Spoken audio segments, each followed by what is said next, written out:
Corona রোগীর চাপ বাড়ায় হাসপাতালের দুয়ারে দুয়ারে অপেক্ষার প্রহর। রাজধানীতে আরও ২,০০০ শয্যা বাড়ানোর প্রস্তুতি। স্বাস্থ্য খাতে জরুরি অবস্থা ঘোষণার তাগিদ। সরকার বিবেচনা করে দেখতে পারেন।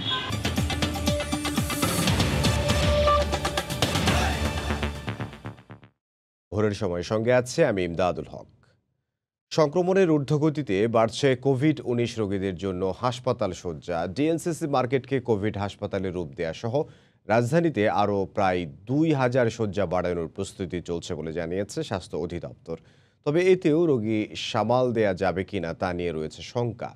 সংকট সামাল দিতে প্রয়োজনে সেনাবাহিনীর তত্ত্বাবধানে নতুন আইসোলেশন সেন্টার তৈরির পরামর্শ বিশেষজ্ঞদের। ফারুক ভুঁইয়া রবিনের রিপোর্টে বিস্তারিত।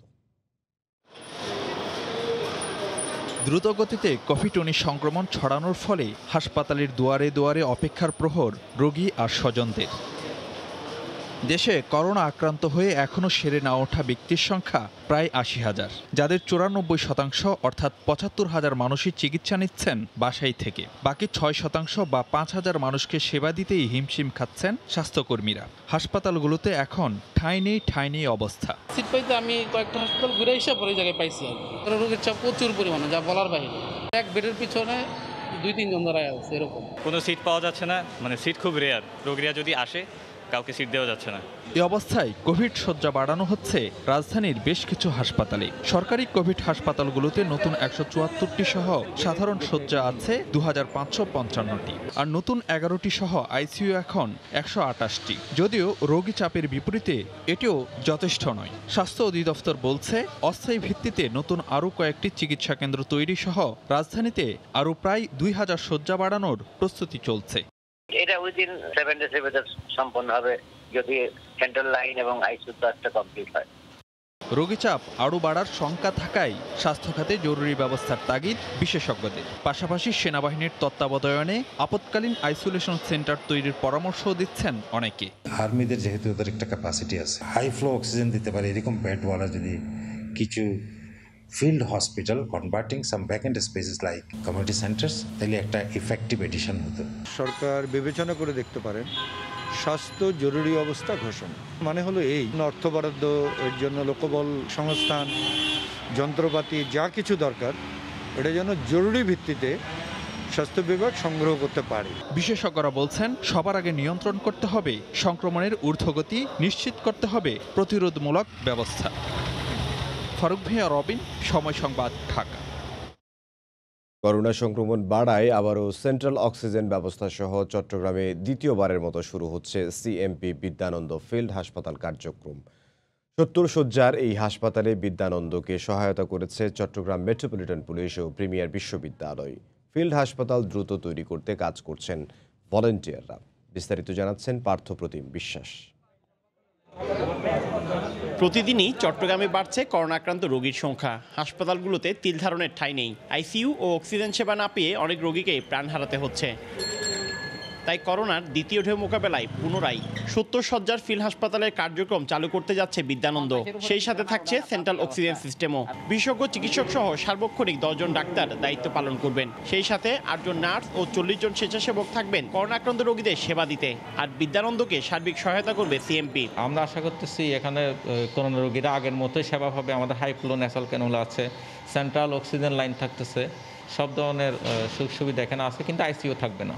নগরীর সাগরিকা এলাকায় প্রিমিয়ার বিশ্ববিদ্যালয়ের আবাসিক ভবনে ফিল্ড হাসপাতাল তৈরিতে শেষ মুহূর্তের প্রস্তুতিতে ব্যস্ত সময় পার করছেন বিদ্যানন্দের ভলান্টিয়াররা। এই ধরনের মানবিক কাজে অংশগ্রহণ করার সুযোগ পেয়ে খুশি তারা। ভালো লাগা থেকে এই কাজ করা, মানুষের জন্য কাজ করা।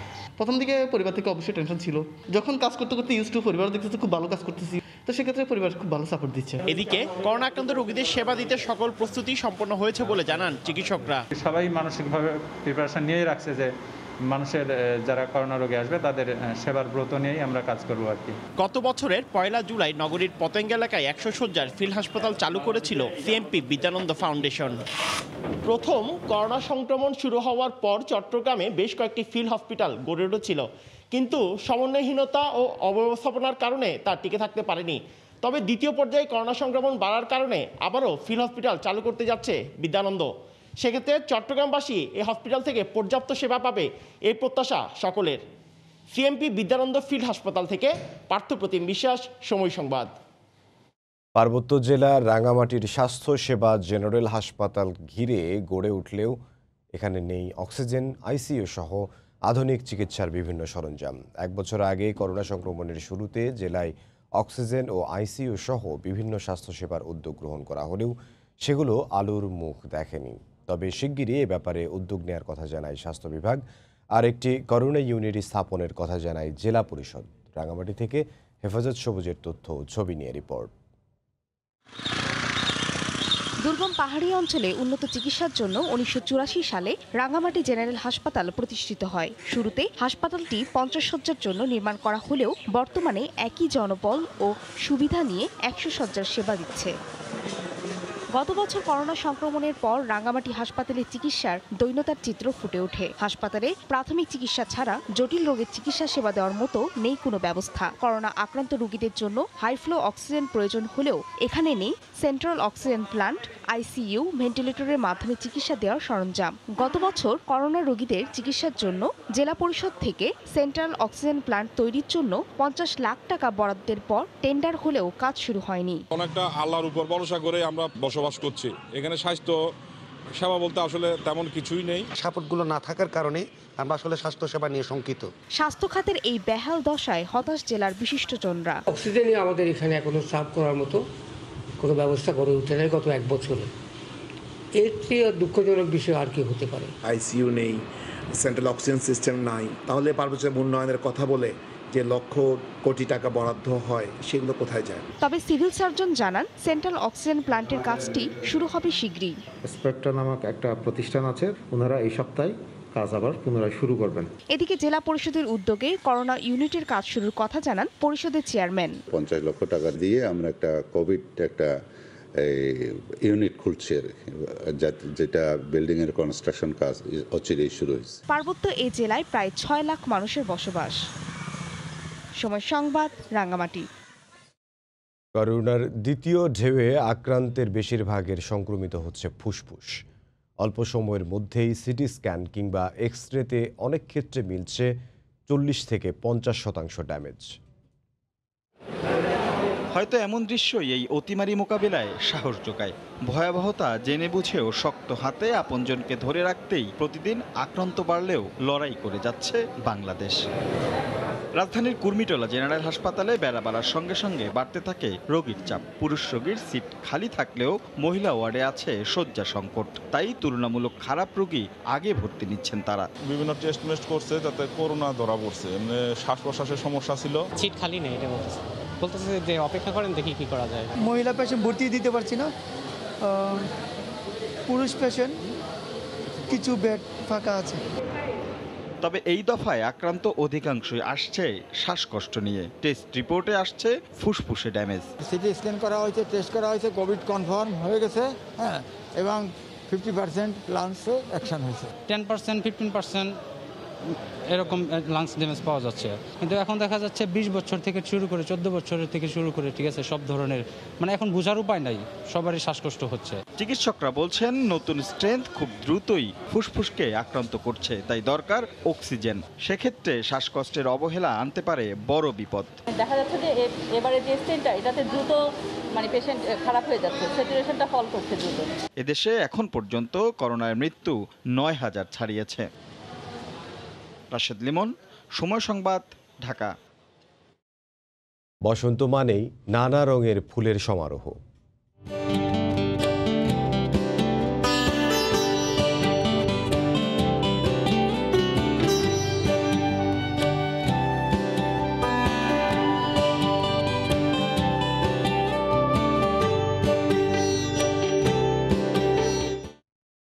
ফুলের এমন সৌন্দর্যে বিমোহিত হতে যুক্তরাষ্ট্রের ক্যালিফোর্নিয়ার বাগানগুলোই পর্যটকদের ভিড়।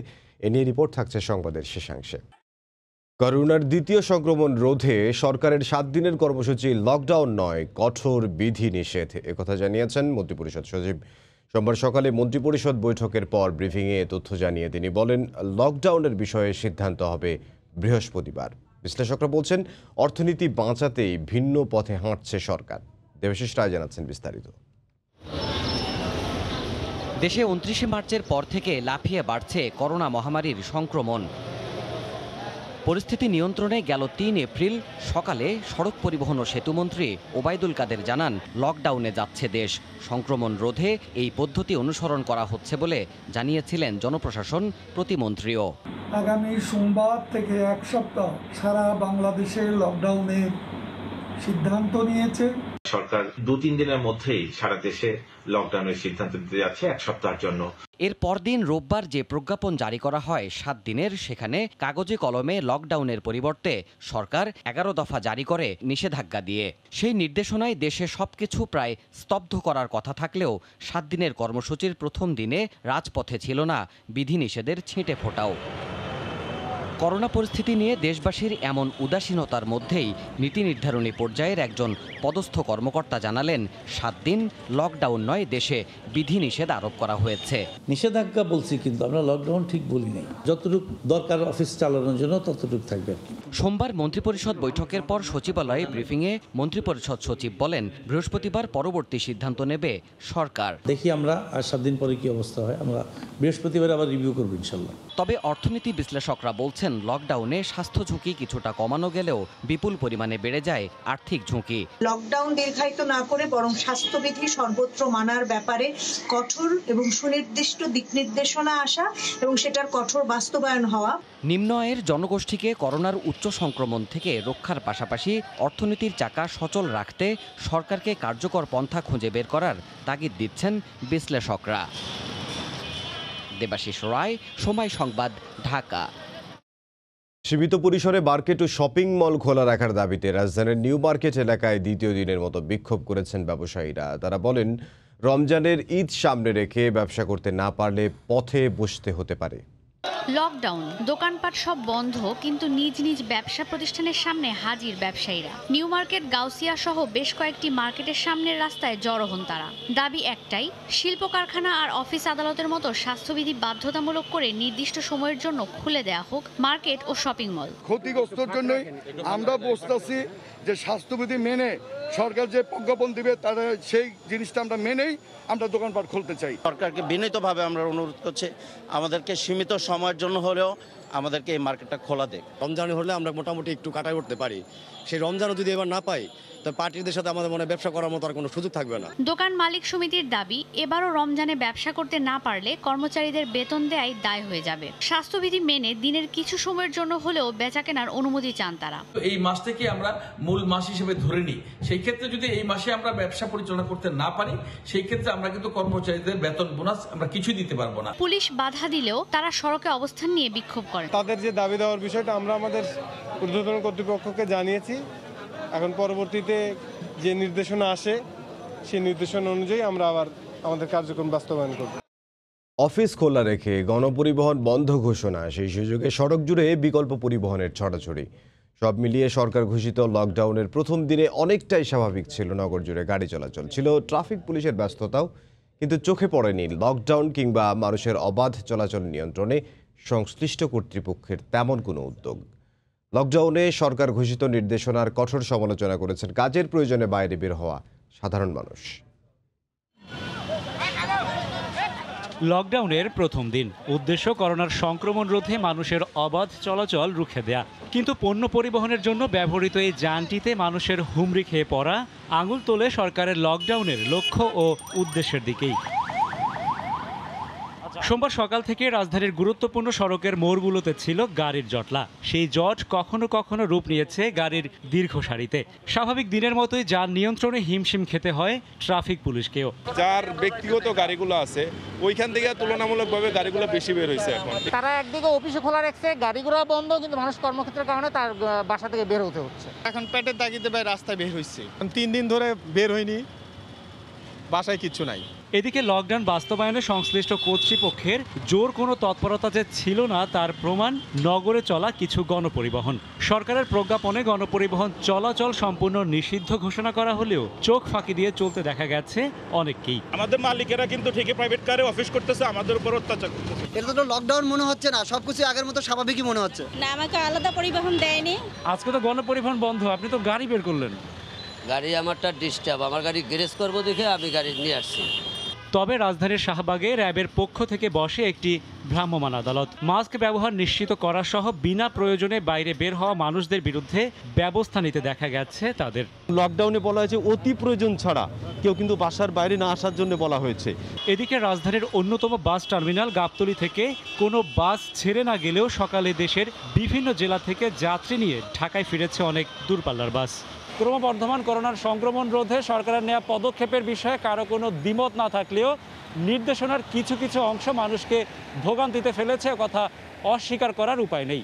আর তাই ভোগান্তিতে পড়া মানুষগুলোর দাবি, প্রথম দিনের তিক্ত অভিজ্ঞতাকে কাজে লাগিয়ে সিদ্ধান্তে কিছু পরিবর্তন আনলে হয়তো সফলতার মুখ দেখবে লকডাউন।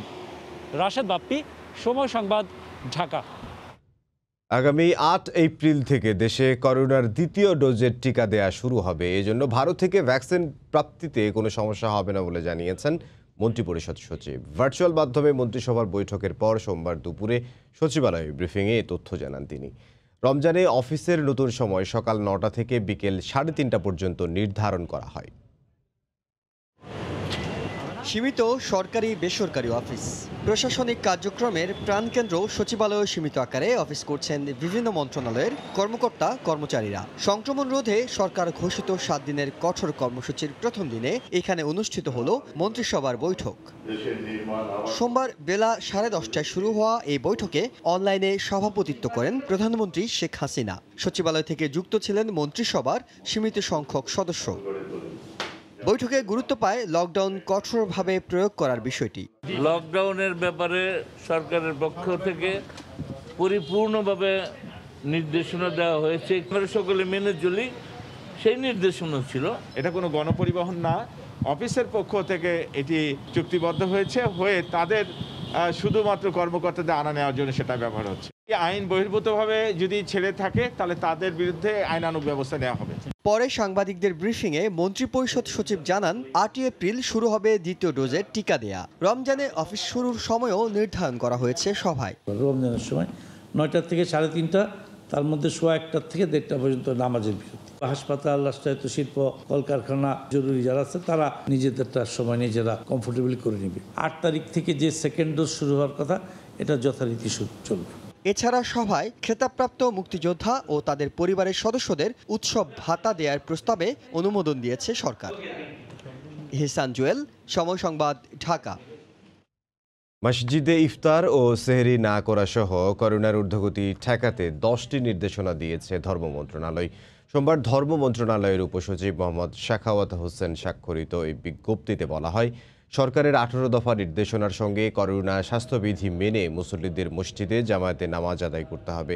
সবাইকে নিজ বাসা থেকে ওযু করে এবং সুন্নত নামাজ আদায় করে মসজিদে আসার অনুরোধ জানানো হয়। নিজ দায়িত্বে মুসল্লিদের জায়নামাজ নিয়ে আসারও নির্দেশনা দেওয়া হয়।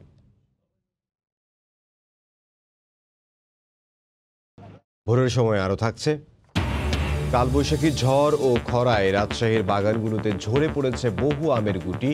আশানুরূপ ফলন নিয়ে সংশয়ে বাগান মালিকরা।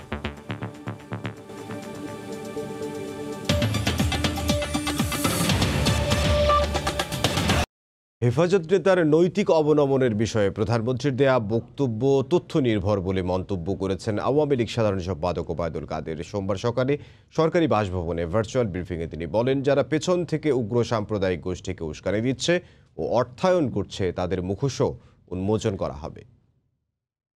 হেফাজত ইসলামের একজন নেতা সোনারগাঁও রিসোর্টে নৈতিক অবনমনের বিষয়ে সংসদে মাননীয় প্রধানমন্ত্রী যে বক্তব্য দিয়েছেন তা তথ্য নির্ভর এবং প্রকৃত সত্যের উদ্ঘাটন। প্রধানমন্ত্রী ধর্ম ব্যবসায়ীদের মুখোশ উন্মোচন করেছেন। স্বাধীনতার সুবর্ণ জয়ন্তীতে যারা দেশের বিভিন্ন স্থানে তাণ্ডব চালিয়েছে, যারা পেছন থেকে উগ্র সাম্প্রদায়িক গোষ্ঠীকে উস্কানি দিচ্ছে, অর্থায়ন করছে, তাদের মুখোশ উন্মোচন করা হবে।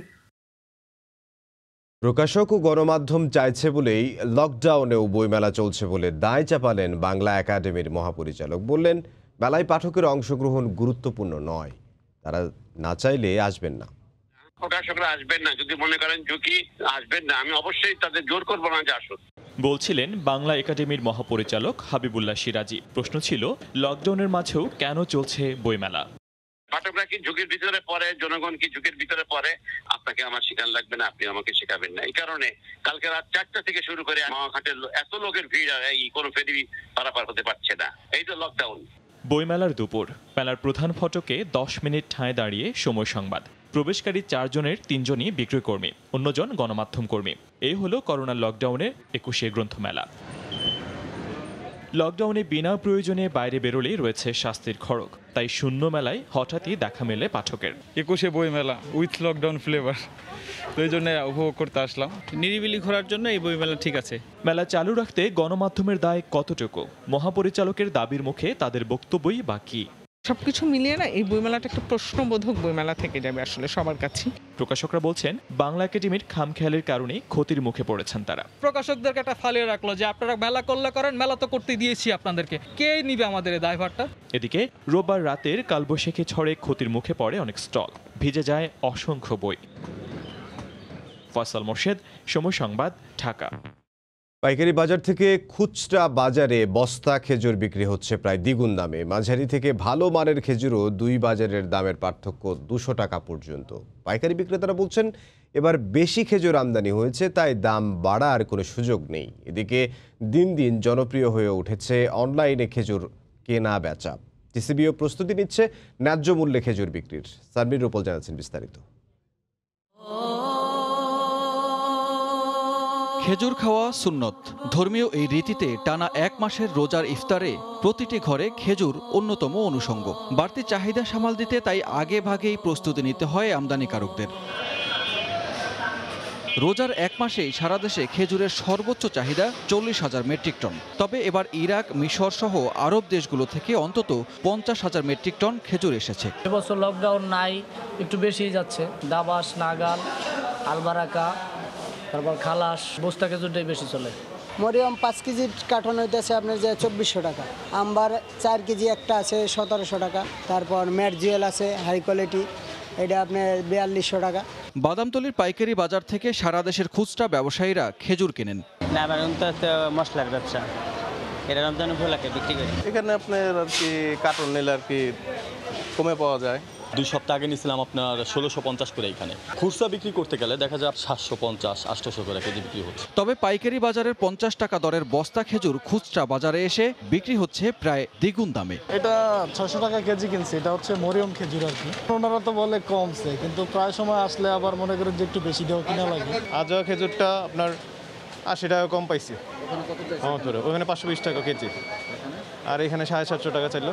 মরিয়ম আপনি 650, 700, কালমি খেজুর আছে আপনি 500 টাকা কেজি, 600 টাকা কেজি, আজু আছে 800 টাকা কেজি, ইরাকি আপনার 100 টাকা কেজি। এদিকে রোজার মৌসুম সামনে রেখে পেজে বাহারি বিজ্ঞাপনে খেজুরের পসরা সাজিয়েছেন অনলাইনের ব্যবসায়ীরা। সাধারণত রমজান মাসে দেখা যায় যে অন্যান্য সময়ের তুলনায় খেজুরের সেলের পরিমাণ অনেক বাড়ে, সেইটার সাথে তাল মিলিয়ে আমাদের সেলের পরিমাণও বাড়বে। খেজুরটা আমরা আগে করি নাই, এই বছরই আমরা প্রথম স্টার্ট করছি। প্রতি বছরের মতো খোলা বাজারে ন্যায্য মূল্যে খেজুর বিক্রি করতে প্রস্তুতি নিয়েছে টিসিবি ডিলারদের নিকট পর্যাপ্ত পরিমাণে তেল, চিনি, মসুর ডাল, ছোলা এবং খেজুর পাওয়া যাবে। পর্যাপ্ত আমদানি থাকা সত্ত্বেও কৃত্রিম সংকট সৃষ্টি করে যেন দাম বাড়তে না পারে এবং মেয়াদ উত্তীর্ণ খেজুর বিক্রি বন্ধে বাজার তদারকির দাবি জানিয়েছেন ক্রেতারা।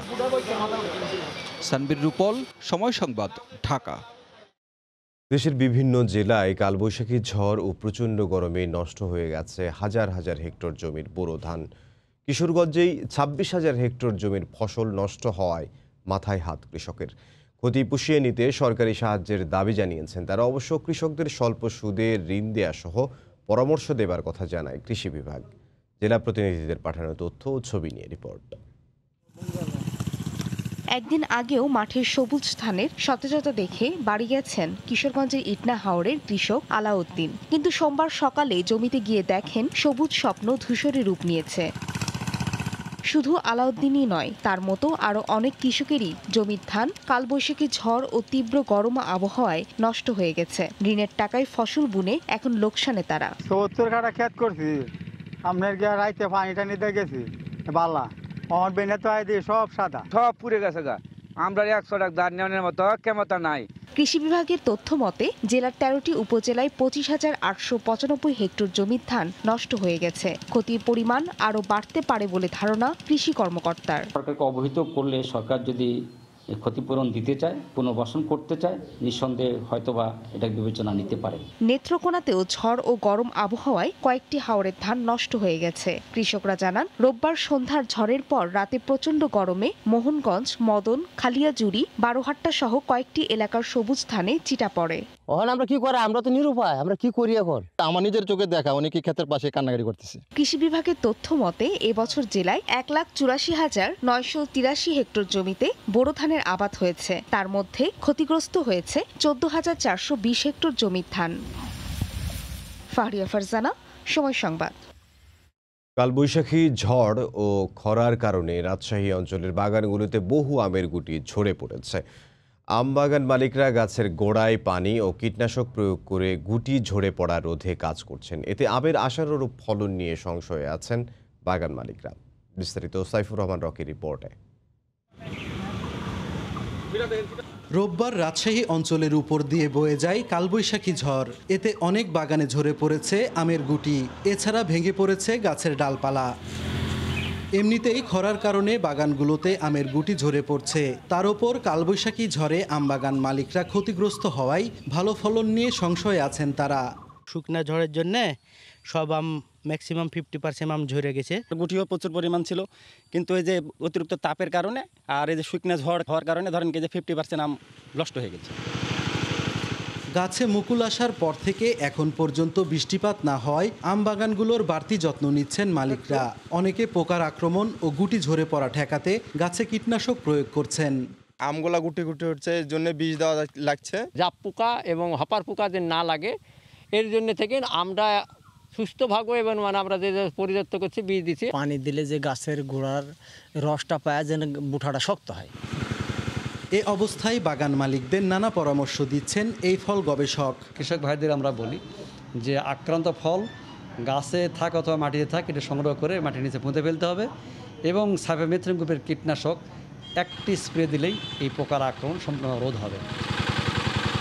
জেলার প্রায় 18,000 হেক্টর জমির বাগানে 2.25 লাখ মেট্রিক টন আম উৎপাদনের লক্ষ্যমাত্রা নির্ধারণ করেছে কৃষি বিভাগ। সাইফুর রহমান রকি, সময় সংবাদ, রাজশাহী। পেঁয়াজ উৎপাদনের অন্যতম জেলা মানিকগঞ্জ। এবার আবহাওয়া অনুকূলে থাকায় পেঁয়াজের বাম্পার ফলনে খুশি কৃষকরা। স্থানীয় কৃষি বিভাগ বলছে, পেঁয়াজে স্বয়ংসম্পূর্ণ হতে সব ধরনের পরামর্শ দেওয়া হচ্ছে। পাশাপাশি হিমাগার তৈরির দাবি তাদের। মানিকগঞ্জ থেকে মোহাম্মদ ইউসুফ আলীর তথ্য ছবি নিয়ে রিপোর্ট।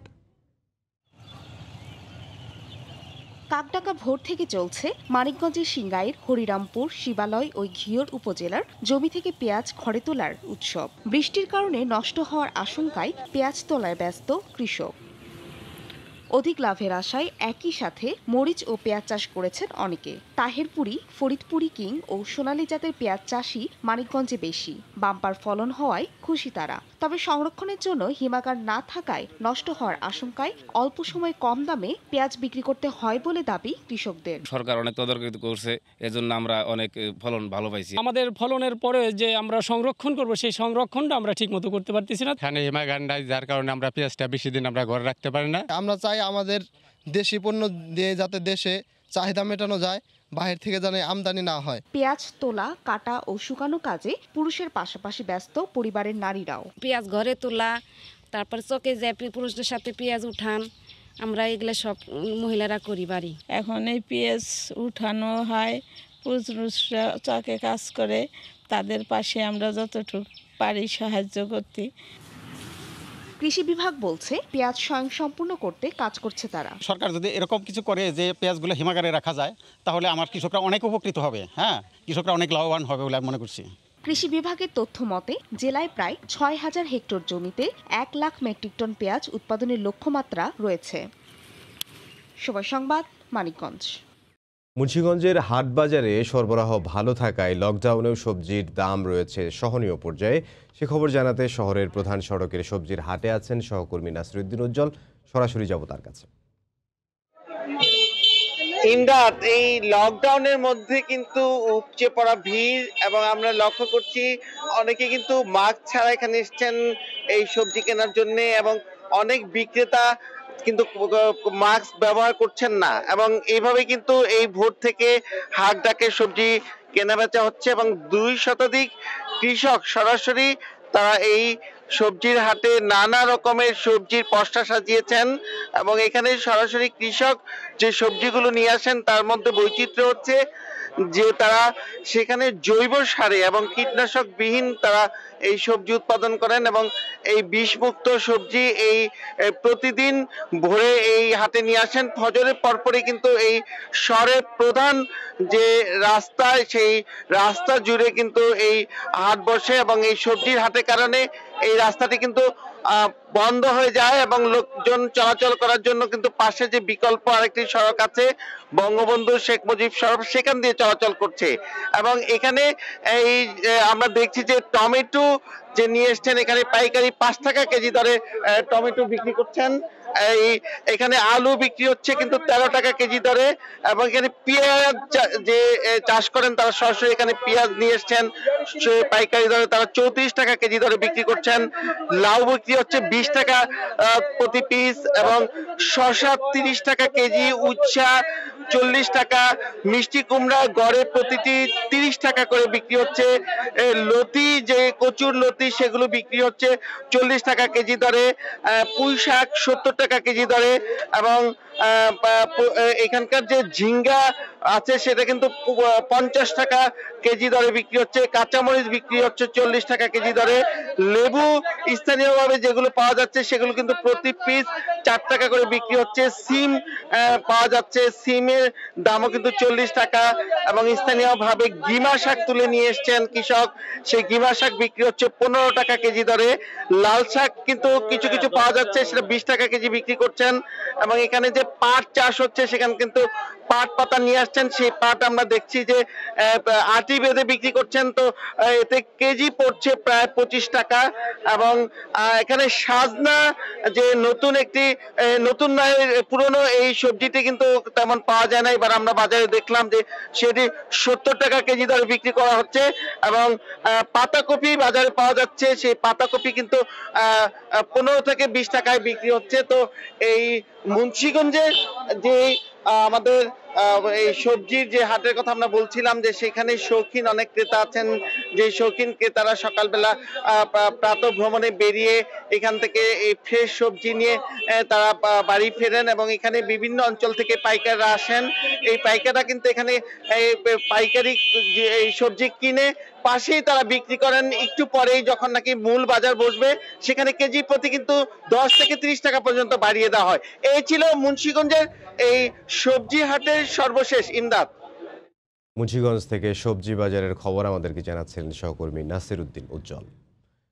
ভোলায় জমি সংক্রান্ত বিরোধের জেরে অপহরণ মামলা দিয়ে নিজ ভাইকে ফাঁসানোর অভিযোগ উঠেছে এক ব্যক্তির বিরুদ্ধে। গতকাল বিকেলে সংবাদ সম্মেলন করে পুলিশ জানায় 2017 সালের 27শে ডিসেম্বরে চিফ জুডিশিয়াল ম্যাজিস্ট্রেট আদালতের ছেলে ইমাম হোসেন ইমনকে অপহরণের অভিযোগে এজাহার দাখিল করেন রফিকুল ইসলাম। পরের বছর 29শে মে আরেক ছেলে নিজামকে অপহরণের অভিযোগে আরেকটি মামলা করেন তিনি। এই 2 মামলায় ভাই আব্দুর রহিম সহ বেশ কয়েকজনকে আসামি করা হয়। পরে বিভিন্ন তথ্য প্রযুক্তির সাহায্যে 3রা এপ্রিল নারায়ণগঞ্জের ফতুল্লা থেকে অপহৃত নিজাম সহ রফিকুলের পরিবারকে আটক করে সিআইডি। একই এলাকার কাতেলের বাগ হাফিজিয়া মাদ্রাসা থেকে উদ্ধার করা হয় আরেক শিশু ইমনকে। জিজ্ঞাসাবাদে মিথ্যা মামলা দেওয়ার কথা স্বীকার করেন রফিকুল। তিনি জানান 30 শতক জমি হাতিয়ে নিতে ভাইকে ফাঁসাতেই 2টি অপহরণ সহ 10টি মিথ্যা মামলা করেন তিনি। এই ঘটনায় রফিকুলের শাস্তি দাবি করেন ভাই আব্দুর রহিম।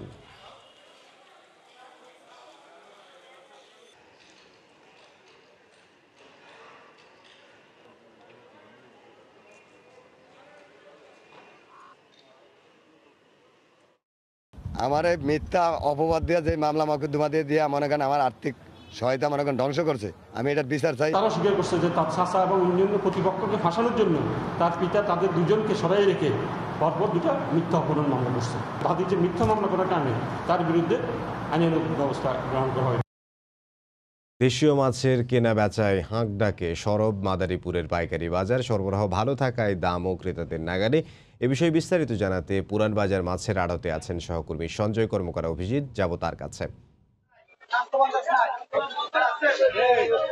এমদাদ, আপনি জানেন যে বর্তমানে করোনার সময় মাদারীপুরের যে পুরান বাজার মাছের আড়ত রয়েছে সেখানে মাছের কেনা বেচার কিছুটা একটু ঝিম পড়েছে। এখানে সকাল থেকে পাইকার এবং আড়তদারের হাত ডাকে মুখরিত হয়ে ওঠে কিন্তু এই মাছের বাজার। বিশেষ করে নদী এবং ঝিল এলাকার মাছ কিন্তু এখানে সাধারণত বেশি পাওয়া যায়। তো এখানে পাইকার এবং আড়তদাররা সকাল থেকে কিন্তু সকাল 10টা পর্যন্ত এখানে মাছের কেনা বেচা করেন। এখানে দূর দূরান্তর মাছ আসে। এছাড়া নদী থেকে কিন্তু এখানে বিপুল পরিমাণ মাছ পাওয়া যায়। আর এখানে প্রায় 2 থেকে 250 শ্রমিক কাজ করেন। আর অর্ধশত আড়তদার রয়েছেন, তারা এখানে মাছের কেনা বেচা করেন। তো বর্তমান মাছের বাজার এবং কেনা বেচার পরিস্থিতি সর্বশেষ তথ্য জেনে নেব মৎস্য আড়ত সমিতির সভাপতি মোসলেম মাতুব্বরের কাছে। এখানে কোন কোন ধরনের মাছ পাওয়া যায় আর কেনা বেচা কেমন হয়? এখানে পদ্মা মেঘনার মাছ পাওয়া যায়, বরিশালের প্রচুর ইলিশ আছে এবং এখানে নদীর মাছ আছে, আর এলাকার বিলের মাছ আছে, চাষের মাছ আছে, সব ধরনের মাছই এখানে আছে। পাবদা মাছ, ইলিশ মাছ, তেলাপিয়া মাছ, পাঙ্গাস মাছ, কই মাছ, রুই মাছ, শিং মাছ, বিভিন্ন প্রকারের মাছই সব এখানে পাইকারি বিক্রি হয়। করোনার সময় চলছে, তো করোনার সময় যে লকডাউন হচ্ছে, লকডাউনে আপনার কেনা বেচা কোনো সমস্যার সৃষ্টি হচ্ছে কিনা, কি অবস্থা? লকডাউনের সাধারণত পাইকার কমে গেছে গিয়া, কেনা বেচা কমে গেছে গিয়া। তারপর আমরা চেষ্টা করতেছি এই বাজার যাতে ঊর্ধ্বমুখী না হয়, বাজার যাতে কেনা বেচার নিয়ন্ত্রণ থাকে, এটা আড়তদার সুবিধা পয়সা যাতে বাজার সুন্দরভাবে রেট না বাড়ে সেই ব্যবস্থা আমরা করছি। যেমনটি শুনছিলেন যে কেনা বেচার কিছুটা একটু ঝিম পড়েছে, তারপরও কিন্তু সকাল থেকে বিশেষ করে রাতে সারা রাত যারা মাছ ধরেন মৎস্য চাষী রয়েছেন, সেই মৎস্য চাষীরা কিন্তু সারা রাত মাছ ধরার পর সকালবেলা কিন্তু এখানে যে আড়ত রয়েছে সেই আড়তে কিন্তু মাছগুলো নিয়ে আসেন এবং সেই মাছ কিন্তু বিভিন্ন এলাকার পাইকাররা এখানে ক্রয় করার পরে তারা কিন্তু নিয়ে যান বাজারে। সেই খুচরা বাজারে কিন্তু বিক্রি হয়, তারপরে কিন্তু ক্রেতারা সেখান থেকে কিনে নেন। মূলত বলা যায় যে মাদারীপুর শহরের প্রধান যে আড়ত রয়েছে সেই আড়ত পুরান বাজার। এখানে কিন্তু বিশেষ করে পুকুর এবং জলাশয় এবং ঝিলের মাছ কিন্তু পাওয়া যায়। এই মাছের কিন্তু ব্যাপক চাহিদা রয়েছে। ক্রেতারা কিন্তু অনেক সময় দেখা যায় যে লাইন ধরে কিন্তু এখানে কেনাকাটা করে থাকেন। তো আমরা একজন পাইকার সাথে কথা বলবো যে আপনারা এখানে কোন কোন ধরনের মাছ বিক্রি করে থাকেন? এখানে আমরা সব পদের মাছ বিক্রি করি, শাস্ত্রা মাছ, ইলিশ মাছ, রুই মাছ, কাতল মাছ, মানে শাস্ত্রা জাতীয় যা আছে আমাদের সব এখানে নদীর মাছ আসা হয় এখানে, বুঝছে? তাই এখানে সব পদের মাছ বিক্রি করা হয় আমাদের। তো এই ছিল মূলত মাদারীপুর শহরের পুরান বাজার আড়ত থেকে সর্বশেষ তথ্য। মাছ বাজারের খবর আমাদেরকে জানাচ্ছিলেন মাদারীপুর থেকে সঞ্জয় কর্মকার অভিজিৎ। রংপুর, রাজশাহী ও সিলেট সহ দেশের বিভিন্ন জেলায় মৃদু ভূমিকম্পন অনুভূত হয়েছে। রিখটার স্কেলে এর মাত্রা ছিল 5.6। ভূমিকম্পের উৎপত্তিস্থল ভারতের সিকিম রাজ্য বলে জানায় আবহাওয়া অধিদপ্তর। সোমবার রাত 9:20 হঠাৎ এই ভূকম্পন অনুভূত হয়। সিলেট, রাজশাহী, রংপুর, দিনাজপুর, কুড়িগ্রাম, গাইবান্ধা, পঞ্চগড় ও ঠাকুরগাঁও সহ দেশের বিভিন্ন জেলায় ভূমিকম্পটি মাত্রা ছিল 7 থেকে 6 সেকেন্ড স্থায়ী। এ সময় আতঙ্কে অনেকে ঘর থেকে বেরিয়ে আসেন, তবে অল্পতেই ভূকম্পন থেমে যাওয়ায় হতাহত বা তেমন কোনো ক্ষয়ক্ষতির খবর পাওয়া যায়নি। আমরা বাড়ির মধ্যে সবাই বসেছিলাম, কিছুক্ষণের মধ্যে হঠাৎ একটা ভূমিকম্প উৎপন্ন হয়েছিল। বিল্ডিং এ সব কাঁপতেছিল, অনেক দোকানপাট সবাই দৌড়ে বের হয়েছে বাইরে। আমরা তো খুব ভয় পেয়ে আমরা বাসা থেকে রাস্তায় চলে আসছি। ভূমিকম্প আসছিল, বেশি মাত্রা হয়নি, অল্প একটু। তারপর আমরা বাচ্চা নিয়ে বের হয়ে আসলাম বাইরে। টিকা গ্রহীতা না থাকায় হবিগঞ্জ থেকে ঢাকায় ফেরত পাঠানো হয়েছে 14,500 ডোজ ভ্যাকসিন। জেলার সিভিল সার্জন জানান, গত 7 ফেব্রুয়ারি জেলায় শুরু হয় বহুল প্রত্যাশিত করোনা ভ্যাকসিন দেওয়ার কার্যক্রম, কিন্তু সচেতনতার অভাবে অনেকেই টিকা নিতে আগ্রহী নন। প্রতিদিন গড়ে টিকা নেন 500 থেকে 600 জন। এতে কাঙ্ক্ষিত সাড়া না পাওয়ায় ব্যাহত হয় টিকা কার্যক্রম। এজন্য 14,500 ডোজ ঢাকায় ফেরত পাঠানো হয়। করোনা টিকার ব্যাপারে মানুষের সচেতনতার কিছুটা অভাব আছে। আমরা ইউনিয়ন লেভেলে ক্যাম্পিং করে ভ্যাকসিনেশন করছি। লকডাউনের দ্বিতীয় দিনে কারখানা মালিকরা পরিবহন সার্ভিস না দেয়ায় দূর দূরান্তের শ্রমিকরা পায়ে হেঁটে কাজে যাচ্ছেন। কারো কারো আবার গুনতে হচ্ছে দ্বিগুণ ভাড়া। এই মুহূর্তে গণকবাড়ি এলাকায় আছেন সহকর্মী মুজাফর হোসাইন জয়। বিস্তারিত জানতে সরাসরি যাব তার কাছে। জয়। ইমদাদ, আপনি জানেন যে বাংলাদেশ সরকার ঘোষিত আজকে লকডাউনের দ্বিতীয় দিন চলছে। এই দ্বিতীয় দিনে গার্মেন্টস কারখানাগুলো কিন্তু খোলা রয়েছে। গার্মেন্টস কারখানার শ্রমিকদের যে অভিযোগ, হঠাৎ করে লকডাউন হওয়াতে এখানে যে শ্রমিকরা রয়েছে তাদের পরিবহন ব্যবস্থার কোনো সঠিকভাবে কোনো ব্যবস্থা গ্রহণ করেনি মালিক পক্ষ। ফলে দূর দূরান্ত থেকে শ্রমিকরা যেমন হেঁটে আসছে, তেমনি তাদের মধ্যে যেমনটি দেখা দিচ্ছে যে অনেকের অভিযোগ এখানে উঠে এসেছে যে তারা মাসের প্রথম হওয়াতে তারা হয়তোবা নগদ টাকায় অনেক মূল্যে, দ্বিগুণ মূল্যে ভাড়া দিয়েই এই ভ্যান বা অথবা আপনার অটোরিক্সা যোগে তারা কারখানাতে কাজে যোগ দিচ্ছে। তাদের সংকটের বিষয় যেটি তারা জানিয়েছে যে সেটি হচ্ছে যে আসলে প্রকৃতপক্ষে যে সামনে ঈদ রয়েছে, সেই ঈদকে কেন্দ্র করে যে তাদের উৎসবের একটি ব্যাপার রয়েছে, কারখানার যে বেতনের ব্যাপার রয়েছে, সেই বেতন সংতুলন করতে পারবেন কিনা এবং বাড়ির যে খরচ অর্থাৎ খাবার খরচ সহ নানান দোকান ভাড়া সহ সকল কিছু দেওয়ার পরে অতিরিক্ত মরার উপর খাড়ার ঘা হিসেবে দাঁড়িয়েছে এই শ্রমিকদের যে যাতায়াত ব্যবস্থা। সেই যাতায়াত ব্যবস্থাটি এমন একটি পর্যায়ে দাঁড়িয়েছে যে প্রায় কয়েক কিলোমিটার দূর থেকে যারা শ্রমিকরা আসছেন তাদের কাছ থেকে ভ্যান চালকরা অথবা অটোরিক্সা চালকরা প্রায় 3 থেকে 4 গুণ মূল্যে বেশি ভাড়া নিচ্ছে। ফলে এখানেই দেখা যায় যদি পরিবহনের সুব্যবস্থা না করে সেক্ষেত্রে তারা একদিকে যেমন পরিশ্রম করছেন, পায়ে হেঁটে আসছেন, ক্লান্ত হয়ে যাচ্ছেন, ঠিক তেমনি আবার দেখা যাচ্ছে যে তাদের অপচয় বেশি হচ্ছে। ফলে সেক্ষেত্রে তারা একদিকে যেমন পরিশ্রম করছেন, পায়ে হেঁটে আসছেন, ক্লান্ত হয়ে যাচ্ছে, ঠিক তেমনি আবার দেখা যাচ্ছে যে তাদের অপচয় বেশি হচ্ছে। ফলে মালিকপক্ষ যে ভাড়া দিবেন অর্থাৎ মালিকপক্ষ যে বেতন দিবেন সেই বেতনের টাকাতে তাদের সেই ঈদের উৎসবটি সঠিকভাবে পরিবার পরিজন নিয়ে উৎসবমুখর পরিবেশে পালন করতে পারবেন কিনা সেই শঙ্কার বলিরেখা তাদের মধ্যে ইতিমধ্যে দেখা দিয়েছে। তাদের কপালে ফুটে উঠেছে দুশ্চিন্তার ভাঁজ। তাই তারা যথাযথ কর্তৃপক্ষের কাছে আবেদন করেছেন যে ভোর কাকডাকা ভোরে যে তারা হাঁটতে শুরু করেন এবং তাদের যে খরচ সেই খরচটি কুলিয়ে উঠতে পারছেন না তারা। তাই সরকারের কাছে এবং বিকেএমইর কাছে তারা যথাযথ কর্তৃপক্ষের কাছে নিবেদন করেছেন যাতে কিনা তাদের সেই ভাড়াটি অর্থাৎ পরিবহন ব্যবস্থাটি সরকারভাবে এবং বিজেপির পক্ষ থেকে ব্যবস্থা করা হয়। তো ইমদাদ, সাভারের গণকবাড়ি থেকে গার্মেন্টস শ্রমিকদের এই লকডাউনের পরিস্থিতিতে ভোরের সময় এই ছিল আমার কাছে সর্বশেষ খবর। ইমদাদ। সাভার থেকে যোগ দিয়েছিলেন সহকর্মী মুজাফর হোসেন জয়। তিনি জানাচ্ছিলেন পোশাক শ্রমিক কারখানার যে শ্রমিকরা তারা পায়ে হেঁটেই কারখানায় যাচ্ছেন তারই সবশেষ খবর। পর্তুগাল সহ ইউরোপের কিছু দেশে করোনা পরিস্থিতির কিছুটা উন্নতি ঘটলেও ফ্রান্স সহ আরও কয়েকটি দেশে এখনও পরিস্থিতি অপরিবর্তিত রয়েছে। প্রতিদিনই বাড়ছে সংক্রমণ। করোনার পাশাপাশি ঠান্ডাজনিত রোগে ভুগছে শিশু ও বয়স্করা। সংক্রমণ রোধে আরও বেশি সচেতন হওয়া এবং স্বাস্থ্যবিধি মানা উচিত সবার, এমনটাই মনে করছেন প্রবাসী বাংলাদেশিরা। প্যারিস থেকে মোহাম্মদ লুৎফুর রহমান বাবুর রিপোর্টে বিস্তারিত। পর্তুগাল সহ ইউরোপের কয়েকটি দেশে করোনা পরিস্থিতির কিছুটা উন্নতি ঘটলেও ফ্রান্স সহ আরও অনেক দেশেই এখনও করোনা পরিস্থিতি অপরিবর্তিত রয়েছে। প্রতিদিনই বিপুল সংখ্যক মানুষ করোনায় সংক্রমিত হচ্ছেন।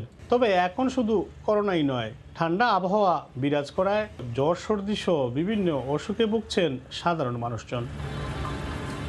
ফ্রান্সে যেভাবে দিনে দিনে করোনার সংক্রমণ বাড়ছে তা রোধ করতে হলে আরও বেশি সবাইকে সচেতন হতে হবে এবং স্বাস্থ্যবিধি মানা উচিত বলেই মনে করছেন সাধারণ প্রবাসী বাংলাদেশিরা। বর্তমানে ফ্রান্সে করোনা পরিস্থিতি একটি ভয়ঙ্কর রূপ ধারণ করেছে। প্রতিদিনই প্রায় 60,000-এর উপরে আক্রান্ত হচ্ছে। সরকার বন্ধ করে দিয়েছে বাচ্চাদের স্কুল। করোনার পাশাপাশি জ্বর, কাশি, পেটে ব্যথা, আমাদের বন্ধুবান্ধব, আমাদের অনেক ছেলে সন্তান, পরিবার সবাই আক্রান্ত হচ্ছেন। এই মুহূর্তে আমরা যেন সবাই সতর্কভাবে থাকি। এদিকে দিনের বেলা বাইরে মানুষজন থাকলেও সন্ধ্যা শুরু হতেই রাস্তাঘাট ফাঁকা হতে শুরু করে রাজধানী প্যারিসের গার্দনদ, মাক্স দরমোয়া, লা শাপেল সহ অন্যান্য জনবহুল স্থানগুলো সন্ধ্যা শুরু হতে না হতেই ফাঁকা হতে শুরু করে, জনশূন্য হয়ে পড়ে রাস্তাঘাট। করোনার সংক্রমণ রুখতে আরও বেশি স্বাস্থ্যবিধি মানা উচিত বলে মনে করছেন সংশ্লিষ্টরা। মোহাম্মদ লুৎফুন বাবু, সময় সংবাদ, প্যারিস। চলমান টিকা কার্যক্রমের মধ্যেও করোনা সংক্রমিতদের সংখ্যা বেড়ে যাওয়ায় শঙ্কিত জার্মানির স্থানীয় সহপ্রবাসীরা। ইতোমধ্যে সেখানকার হাসপাতালগুলোর নিবিড় পর্যবেক্ষণ শয্যাগুলোতেও রোগীর সংখ্যা আগের তুলনায় বেড়েছে আরও 4 গুণ। জার্মানি থেকে সে খবর জানাচ্ছেন সহকর্মী বিটু বড়ুয়া। বিশ্বের অন্যান্য দেশের মতো জার্মানিতেও টিকা প্রদান কার্যক্রম অব্যাহত রয়েছে। এখন পর্যন্ত সব মিলিয়ে 1,44,00,000 মানুষকে টিকা প্রদান কার্যক্রমের আওতায় আনা হয়েছে। তার মধ্য থেকে 1,44,000 মানুষকে প্রথম ডোজ আর 43,36,000 মানুষ পেয়েছেন করোনার দ্বিতীয় ডোজ। তবে এই করোনা টিকা প্রদান কার্যক্রমের মধ্যেও আক্রান্তের সংখ্যা দিনের পর দিন বেড়েই চলেছে। গত 24 ঘন্টার ব্যবধানে রবার্ট কখ ইনস্টিটিউট জানিয়েছে আক্রান্তের সংখ্যা 10,500-এরও বেশি। তার মধ্যে মাত্র 50 জন মৃত্যুবরণ করলেও এ নিয়ে সর্বমোট আক্রান্তের সংখ্যা 29 লাখ ছাড়িয়ে গেছে আর মৃত্যুবরণ করেছে 77,000-এরও বেশি মানুষ। জার্মানির বিভিন্ন অঙ্গরাজ্যে করোনা সংক্রমণ বেড়ে চলছে, আইসিইউতে রোগীদের সংখ্যা বেড়ে যাচ্ছে। স্থানীয় জার্মানিদের পাশাপাশি প্রবাসীরা ওখানে হাসপাতালে আছেন। আসলে জানি না কি হয়, আমরা শঙ্কিত। লকডাউনের এই সময়েও কোনোভাবেই বুঝতে পারছি না কিভাবে কোথা থেকে এই করোনা ছড়াচ্ছে। সত্যি বলতে কি, আমাদের সরকার যদি চলমান টিকা প্রদান কার্যক্রম আরো দ্রুত করত, হয়তো পরিস্থিতি আরো আগে কিছুটা হলেও নিয়ন্ত্রণে আসতো।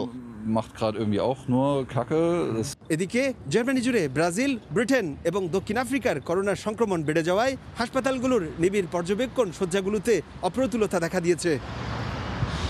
জার্মান সংক্রমণ বিশেষজ্ঞরা বলছেন এই মুহূর্তে করোনা কোনোভাবেই ঠেকানো না গেলে এই পরিস্থিতি আরও ভয়াবহ আকার ধারণ করতে পারে। জার্মানির বার্লিন থেকে বিটু বড়ুয়া, সময় সংবাদ। সারা বিশ্বে যেখানে করোনার ঊর্ধ্বগতি, সেখানে অস্ট্রেলিয়ায় পরিস্থিতি রয়েছে একেবারে নিয়ন্ত্রণে। দৈনিক আক্রান্তের হার 1 অঙ্কে। আর এসব সম্ভব হয়েছে অজি সরকারের কঠোর নীতির কারণে। কিন্তু তাতে কপাল পড়েছে বাংলাদেশিদের। বাংলাদেশ থেকে উচ্চ শিক্ষার্থে অস্ট্রেলিয়ায় পাড়ি জমানোর সম্ভাবনা যেন ক্রমেই ক্ষীণ হচ্ছে অনেকের। অস্ট্রেলিয়ার সিডনি থেকে যুক্ত হচ্ছেন সহকর্মী SM আমিনুল রুবেল। ধন্যবাদ ইমদাদ। শুভ সকাল। অস্ট্রেলিয়ার করোনা পরিস্থিতি আপনাদেরকে জানিয়ে দেওয়ার আগে জানিয়ে দিচ্ছি যে অস্ট্রেলিয়া কিন্তু তুলনামূলক ভালো অবস্থায় আছে, অনেক দিন যাবতই ভালো অবস্থায় আছে। গত কিছুদিন আগে কুইন্সল্যান্ডে কিন্তু নতুন করে করোনা আক্রান্ত রোগীর সংখ্যা বাড়তে শুরু করেছিল। সেখানে কুইন্সল্যান্ড সরকার সেখানে ব্রিসবেনকে বিশেষ করে সাময়িক লকডাউনে এনেছিল 5 দিনের জন্য এবং সেখানে করোনা পরিস্থিতি এই মুহূর্তে ভালো। নতুন করে গত 3 দিনে কিন্তু ব্রিসবেনে স্থানীয় কেউ করোনা আক্রান্ত হয়নি, অস্ট্রেলিয়াতেও কেউ করোনা আক্রান্ত হয়নি। তো আমাদের কাছে যে রিপোর্ট দুপুর 12টা নাগাদ চলে আসে, এখনও দুপুর 12টা বাজেনি, সেই অনুযায়ী অস্ট্রেলিয়ার সম্ভবত কোথাও এখন পর্যন্ত যে কটি রিপোর্ট এসেছে সেখানে কিন্তু স্থানীয় কেউ করোনা আক্রান্ত অস্ট্রেলিয়াতে হয়নি। যা কিছু করোনা আক্রান্ত রোগী আছে তারা কিন্তু বিশেষ ফ্লাইটে করে এসেছে এবং তারা হোটেল কোয়ারেন্টিনে আছে অথবা তারা চিকিৎসারত অবস্থায় এই মুহূর্তে আছে। অস্ট্রেলিয়ার করোনা পরিস্থিতি ভালো আপনাদেরকে বলছি। তো আন্তর্জাতিক শিক্ষার্থীদের নিয়ে কথা বলার চেষ্টা করব। সেখানে যে বাংলাদেশের করোনা পরিস্থিতি কিন্তু এই মুহূর্তে নাটকীয়ভাবে খারাপ হয়ে গেছে। আপনারা জানেন যে হঠাৎ করেই বাংলাদেশে করোনা পরিস্থিতি খারাপ হতে শুরু করেছে। আর সেই কারণেই কিন্তু সরকার, অস্ট্রেলিয়ার সরকারের সাথে বাংলাদেশ সরকারের যে সম্পর্ক সুন্দর হলেও বাংলাদেশ থেকে আন্তর্জাতিক শিক্ষার্থী কবে নাগাদ অস্ট্রেলিয়াতে আসতে পারবে সেটি কিন্তু এই মুহূর্তে বলা যাচ্ছে না। কারণ আপনারা জানেন গত বছরের মার্চ থেকেই কিন্তু অস্ট্রেলিয়ার নিয়মিত আন্তর্জাতিক বর্ডার যেটি বলে সেটি কিন্তু বন্ধ আছে, প্রায় 2 মাস সম্পূর্ণই বন্ধ ছিল। তারপরে 1-2টি করে ফ্লাইট চলতে শুরু করেছে। অল্প কিছু ফ্লাইটই কিন্তু অস্ট্রেলিয়াতে প্রতি সপ্তাহে আসছে এবং সেই ফ্লাইটে অতগুলোই যাত্রী থাকছে যতগুলো যাত্রীকে কিন্তু অস্ট্রেলিয়ার সরকার তাদের 5 স্টার হোটেল, যে কটা কোয়ারেন্টিন হোটেল আছে সেখানে রুম খালি হলে তাদেরকে রাখতে পারবে, ওই কজন যাত্রী কিন্তু পৃথিবীর বিভিন্ন দেশ থেকে আসছে। আপনারা জানিয়ে দিতে যাচ্ছি যে এই মুহূর্তে আমেরিকা এবং ইংল্যান্ড বা ব্রাজিল, ইন্ডিয়া অনেক দেশই করোনা পরিস্থিতি আবারও খারাপ হতে শুরু করায় সেসব দেশ থেকেও কিন্তু আন্তর্জাতিক শিক্ষার্থী বা যাত্রী কিন্তু অস্ট্রেলিয়াতে আসতে পারছে না। অস্ট্রেলিয়া সরকার কঠোরভাবে এই নিয়ম নীতি কিন্তু মেনে চলার জন্য সরকার স্থানীয় সরকারকে চাপ দিচ্ছে এবং জনগণকে চাপ দিচ্ছে এবং বিভিন্ন ধরনের নিয়ম নীতি এখনও অব্যাহত আছে। গত 1 বছর যাবৎ মানুষ কিন্তু এর ভিতরেই অনেকটা অভ্যস্ত হয়ে গেছে নতুন যেই জীবনধারার মাধ্যমে। বিশেষ করে সরকার কিন্তু মানুষকে উৎসাহিত করছে সুস্থ থাকতে, ভালো থাকতে। সরকার গত 1 বছরে যে নীতিমালা নিয়েছে অস্ট্রেলিয়াকে ভালো রাখার জন্য, সেটির কারণে কিন্তু দেখা যাচ্ছে যে জরিপে দেখা যাচ্ছে যে সরকারের কিন্তু জনপ্রিয়তা আরও অনেক বেড়েছে। এই মুহূর্তে যে সরকার আছে তাদের কিন্তু জনপ্রিয়তা আরও বেড়েছে এবং সামনেই নির্বাচন। তাই এটি নিশ্চিত করে বলা যাচ্ছে যে সরকার নতুন করে অস্ট্রেলিয়াতে অনেক বিভিন্ন দেশ থেকে, বাংলাদেশি সহ বিভিন্ন দেশ থেকে আন্তর্জাতিক শিক্ষার্থী বা পর্যটকদেরকে অস্ট্রেলিয়াতে ঢুকতে দিয়ে করোনা পরিস্থিতি খারাপ করার জন্য যে রিস্কটি নিবে সেটি কিন্তু সরকার নিতে যাচ্ছে না, এটি নিশ্চিত করে বলা যায়। তো বাংলাদেশ থেকে আন্তর্জাতিক শিক্ষার্থীরা যে অস্ট্রেলিয়াতে আসবে, যে সুযোগটি তৈরি হয়েছিল সেটি কিন্তু বাংলাদেশে করোনা পরিস্থিতির উপর অনেকটা এই মুহূর্তে নির্ভর করছে। আপনারা জেনে থাকবেন গত বছরের ফেব্রুয়ারি সেমিস্টারের পর অস্ট্রেলিয়াতে কোনো বাংলাদেশি শিক্ষার্থী কিন্তু অস্ট্রেলিয়াতে পড়তে আসতে পারেনি। অনেকে এই মুহূর্তে অস্ট্রেলিয়াতে পড়াশোনা করছে বাংলাদেশে বসে, তারা অস্ট্রেলিয়া ভিসা পেয়েছে কিন্তু তারা অনলাইনে পড়াশোনা করছে। এমনকি অস্ট্রেলিয়া যারা মাস্টার্স করতে এসেছিল গত বছর ফেব্রুয়ারিতে, তাদেরও কিন্তু আগামী সেমিস্টারের পড়াশোনাই শেষ হয়ে যাবে, তাদেরকে কিন্তু দেশে ফিরে যেতে হবে। সরকারি হিসাব অনুযায়ী প্রায় অর্ধেক আন্তর্জাতিক শিক্ষার্থী কিন্তু অস্ট্রেলিয়া থেকে তাদের নিজ নিজ দেশে ফেরত যাচ্ছে। তো এই বছর বাংলাদেশি শিক্ষার্থীদের জন্য খুব বেশি সুখবর দিতে পারবো বলে মনে হয় না। ভিসা প্রক্রিয়াটা অনেক সহজ হবে, টিউশন ফি তুলনামূলক কমে আসবে, তবে অস্ট্রেলিয়াতে আসার জন্য যে সুযোগ সুবিধা সেটি কিন্তু আগামী বছর বেড়ে যাবে, এই বছর হয়তো বা বাড়বে না। অস্ট্রেলিয়া প্রবাসীরা, বাংলাদেশিরা ভালো আছে, এখন পর্যন্ত অস্ট্রেলিয়ায় কেউ করোনা আক্রান্ত হয়ে মারা যায়নি। এ ছিল আমার কাছে সর্বশেষ। ফিরে যাচ্ছি এমদাদের কাছে। এস এম আমিনুর রুবেল আমাদের সঙ্গে যোগ দিয়েছিলেন অস্ট্রেলিয়া থেকে। চলছে বসন্তকাল, ফুলে ফুলে ছেয়ে গেছে যুক্তরাষ্ট্রের ক্যালিফোর্নিয়ার বাগানগুলো, আর তা দেখতে দূর দূরান্ত থেকে ছুটে আসছেন পর্যটকরা। ফুলের এমন সৌন্দর্য বিমোহিত করছে তাদের।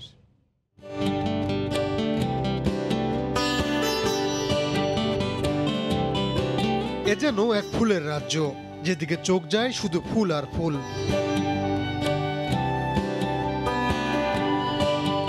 মনমাতানো হাজারো ফুলের রঙে সেজেছে যুক্তরাষ্ট্রের ক্যালিফোর্নিয়া অঙ্গরাজ্য। বসন্তের এই সময়টাতে সান ডিয়েগো থেকে 34 মাইল উত্তরের ফুলের বাগানগুলো যেন নিজেদের গড়ে তুলেছে এক স্বর্গীয় স্থান হিসেবে। সংশ্লিষ্টদের তথ্য মতে প্রায় 7 কোটি ফুল ফুটেছে বাগানগুলোতে। করোনার বিধিনিষেধ শিথিল করায় যা দেখতে ছুটে আসছেন পর্যটকরা।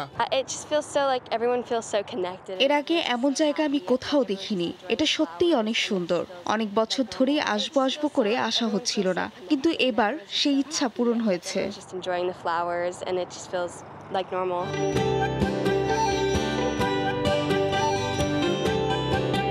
আগামী 9 মে পর্যন্ত জনসাধারণের জন্য খোলা থাকবে ফুলের বাগানগুলো। রাহানুল রানা, সময় সংবাদ। ভোরের সময় শীর্ষ সংবাদগুলো জানিয়ে দিচ্ছে আরও একবার। করোনা রোগীর চাপ বাড়ায় হাসপাতালের দুয়ারে দুয়ারে অপেক্ষার প্রহর। রাজধানীতে আরও 2000 শয্যা বাড়ানোর প্রস্তুতি। স্বাস্থ্য খাতে জরুরি অবস্থা ঘোষণার তাগিদ। সরকার বিবেচনা করে দেখতে পারেন স্বাস্থ্য জরুরি অবস্থা ঘোষণা। এই ছিল ভোরের সময়। সঙ্গে থাকুন সময়।